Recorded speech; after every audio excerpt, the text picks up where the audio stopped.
Di hari libur ini kita tiba-tiba mendengarkan sebuah kabar yang cukup mengejutkan ya. Jadi Amerika dan China sama-sama deal bahwa mereka akan menunda tarif sampai 90 hari ke depan dan mengembalikan tarif yang sudah terlalu tinggi ini yaitu 145 untuk barang China ke US dan 125 untuk barang US ke China itu diturunkan ya sampai 90 hari ke depan ya diturunkan menjadi hanya di sini ya.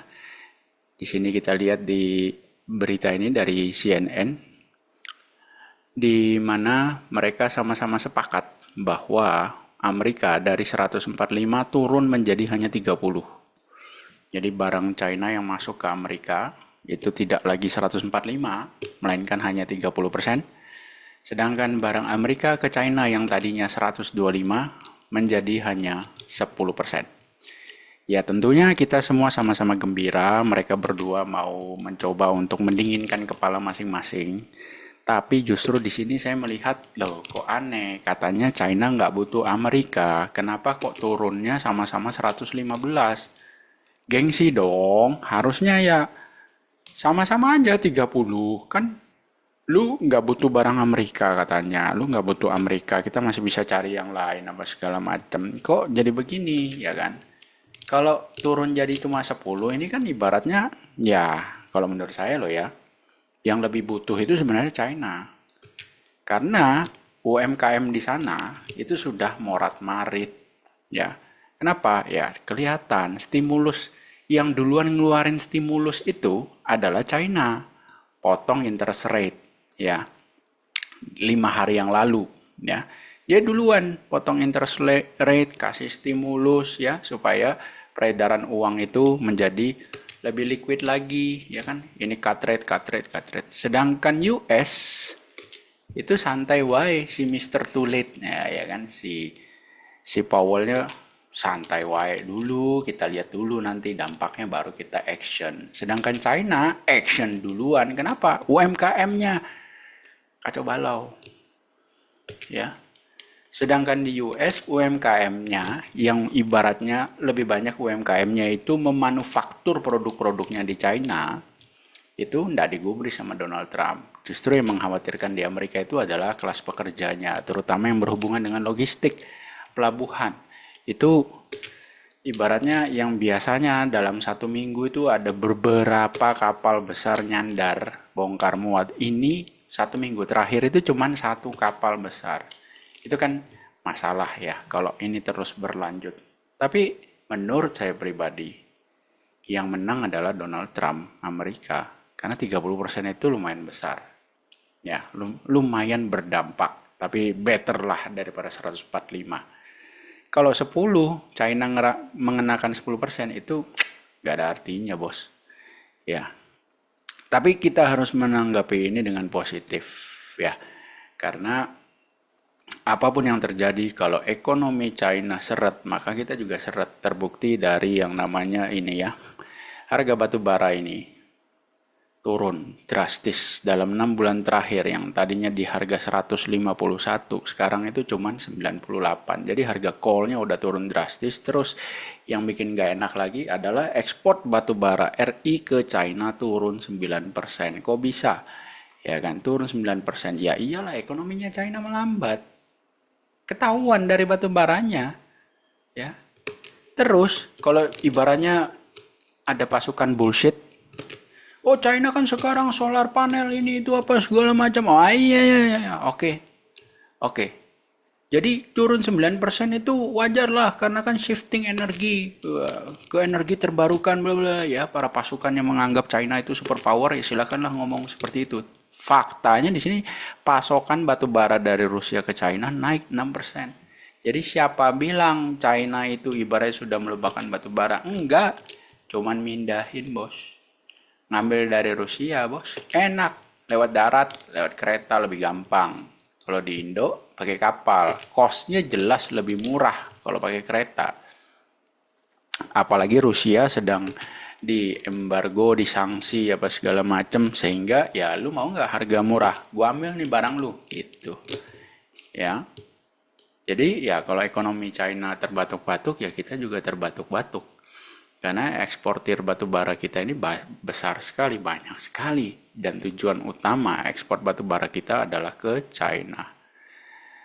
Seperti itu. Nah, pertanyaannya ke depan adalah apakah 90 hari ini kalau udah selesai nanti akan seperti apa? Kalau seandainya nih belum terjadi kesepakatan baru, apakah akan menjadi new normal di mana tarif itu akan berlaku? Terus kalau ini menjadi new normal, berarti kita juga dong dengan Amerika Serikat menjadi new normal. Kalau ini yang terjadi semuanya new normal seperti ini, jadi China doang yang ibaratnya kena 30%, sedangkan negara-negara lain rata-rata 10%. UK bahkan sudah diturunkan ya, kalau nggak salah, udah deal sama Amerika Serikat. Sedangkan yang lain belum ada kesepakatan yang signifikan, baru UK doang. Jadi bisa dibilang kalau ini 90 hari ke depan tidak ada kesepakatan baru, apakah ini akan menjadi new normal? Kemungkinan besar iya.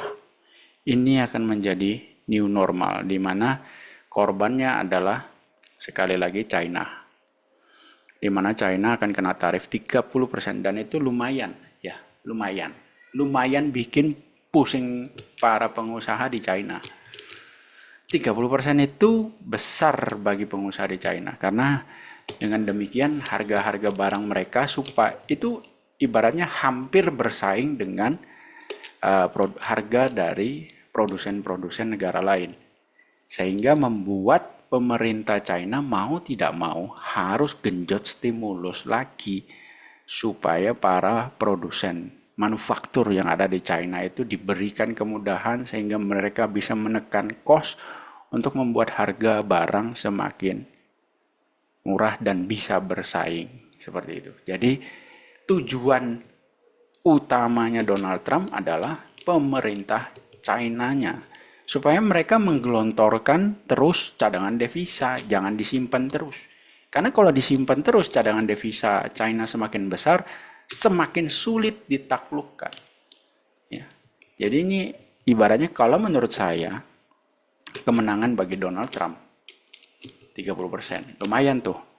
Banyak yang mulai berpikir ibaratnya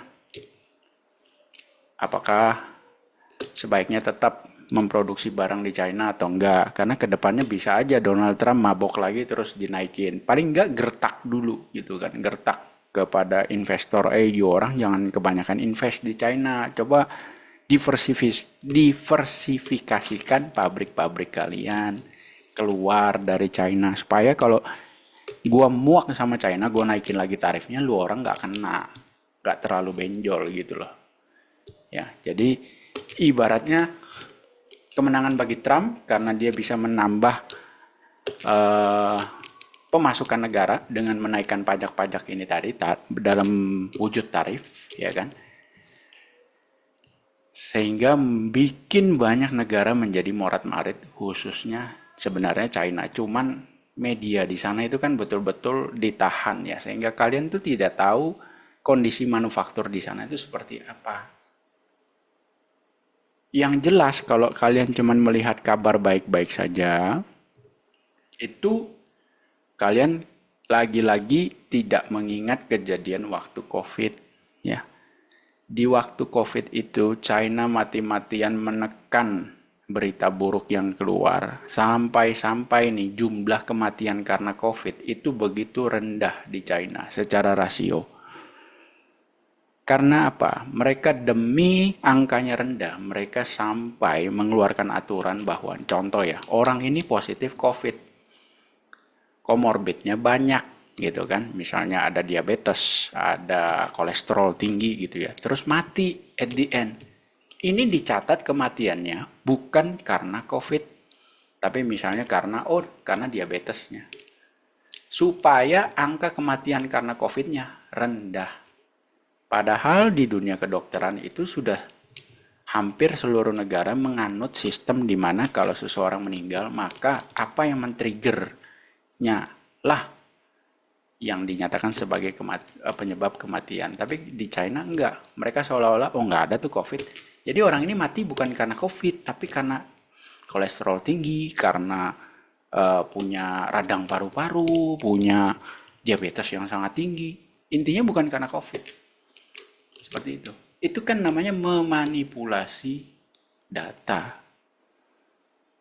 Saya ingat sekali, untuk level kelas negara sampai melakukan kebijakan seperti itu namanya tidak mau kehilangan muka. Ingin dianggap tidak ada masalah dengan dirinya, supaya orang tetap melihat, memandang dia sebagai sesuatu yang bagus. Ini saya tahu karena ini merupakan karakter dari etnis tersebut. Saya pun etnis Tionghoa, jadi saya tahu betapa pentingnya fasad bagi etnis Tionghoa. Fasad itu nomor satu. Kehilangan fasad, kehilangan kepercayaan. Sama, kita ndak tahu UMKM di sana udah carut marut karena media ditahan, di blok habis-habisan. Berita buruk ditahan habis-habisan. Yang Anda lihat manufaktur besar yang masih berjalan itu iya, itu yang bukan UMKM, bos. Yang UMKM-nya udah kacau balau. Yang bukan UMKM dapat pertolongan dari pemerintah. Tapi yang bukan UMKM, yang bukan korporasi besar yang masih statusnya UMKM, pusing kepala udah. Kalau tarif 145%, bahkan sudah ada PHK, saking beritanya tidak masif karena diblok oleh pemerintah China. Itu. Jadi ya jangan terlalu anggap ini superpower hebat apa segala macam. Enggak. No, fasadnya jangan tertipu, fasad itu aja. Ya. Kemungkinan market akan seperti apa? Ya pasti akan euforia, pasti. Tidak mungkin tidak. Nah, pertanyaannya sekarang, kalau di video yang sebelumnya kan saya juga menanyakan posisi kalian ini gimana.